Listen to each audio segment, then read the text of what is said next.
Happy to be with you on this nature walk talk. I'll be writing about the experience that I'm going to just refer to in my talk today, and I hope that you'll look forward to joining me and commenting about it when I write about it. Basically, it's about giving yourself time and space to reflect on a journey you may have taken. In my case, I just got back from the commemoration of the 80 years since the end of World War II in Germany, and as a Jewish person, reflecting on World War II on the ground where it all started is really something extraordinary. And to be present with those feelings, to be present with the emotional roller coaster, and to look at what's going on in the country now is really quite remarkable.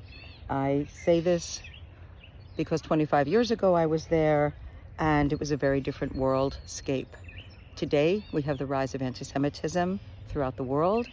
We have behaviors and language that are very reminiscent of what happened 80 years ago and before.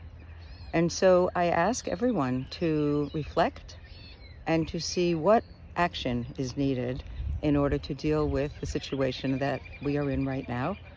Whatever your journey, you're going to have some responses. So pay attention to those responses and let nature be a place where you can kind of sort it out. Thanks for joining me for this nature walk talk.